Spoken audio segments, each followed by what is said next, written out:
La Ligue des droits de l'homme que je représente ici, je suis Pierre Tartakovsky, le président de la LDH, a souhaité prendre cette initiative qui est à la fois habituelle en ce qui nous concerne, puisque nous sommes, hélas, familiers du travail d'enquête sur les violences policières, et exceptionnelle, car nous ne provoquons pas de commission d'enquête tous les jours. Nous nous contentons en général d'instruire rapidement, simplement, plus exactement, des affaires de violences policières de manière classique.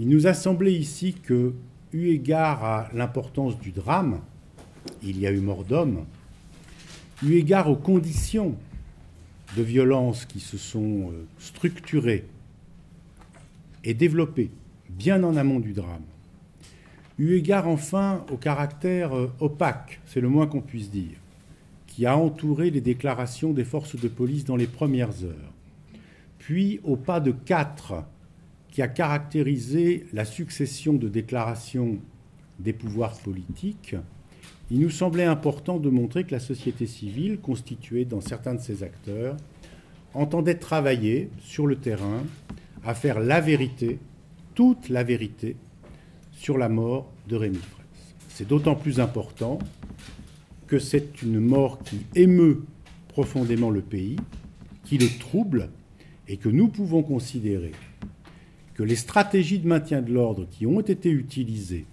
en cette affaire constituent en soi, ou en tout cas ont abouti, à un grave trouble de l'ordre public. C'est ce qui motive notre démarche. Nous entendons la mener jusqu'au bout, car elle nous semble particulièrement importante au vu de la gravité des événements. Parce que maintenant qu'on a interdit ces grenades, on essaye de comprendre ce qui a conduit à son décès. Ce n'est pas qu'une arme. On a interdit l'arme, maintenant on aimerait savoir qui a donné les ordres. On parle de chaîne de commandement. Et la chaîne de commandement, pour l'instant, se refuse à assumer ses responsabilités. Nous avons jusqu'à maintenant une chose qui est certaine dans ce dossier, c'est qu'il y a un préfet qui a donné des consignes à la gendarmerie, malgré ce qu'ils peuvent dire, malgré ce qu'ils peuvent raconter, et encore nier hier avec le général Favier et avec M. Cazeneuve qui redisent encore une fois qu'il n'y a pas eu de consigne de sévérité extrême à l'égard des manifestants. Je vous confirme aujourd'hui que le préfet a bien donné des consignes de sévérité extrême à l'égard des manifestants.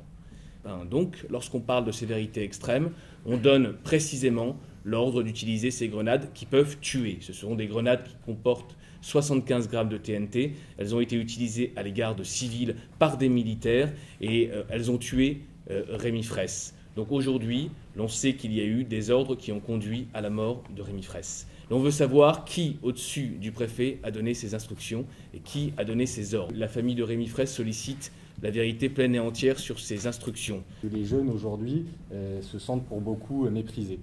Face à leur volonté de contestation, face à leur volonté de se faire entendre. Finalement, c'est leur volonté de décider de leur avenir. Ils ont face à eux du mépris, au mieux un discours sur le maintien de l'ordre public et au pire de la répression policière. Et malheureusement, on en a vu les conséquences à Sivens avec la mort de Rémi Fraisse. Donc il y a là une fracture profonde, il y a une indignation forte qui s'exprime. Et du coup, une indignation face à laquelle on attend des réponses extrêmement claires. Parce que oui, on veut faire toute la vérité. On veut toute la vérité sur cette affaire.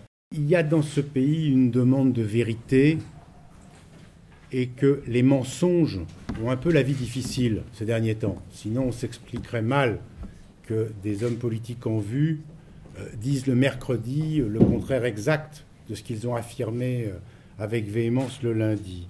Nous considérons qu'en établissant les termes exacts et véridiques de ce qui s'est passé, en recueillant des témoignages, nous ferons monter une pression qui amènera à ce que les éléments qui aujourd'hui sont dissimulés ou biaisés soient mis en lumière. La vérité, en général, a besoin d'accoucheurs. Nous allons jouer ce rôle-là. Personne ne peut garantir que nous réussirons, mais je pense que nous pouvons avoir bon espoir à cet égard. Je crois que nous réussirons. Je vous en prie.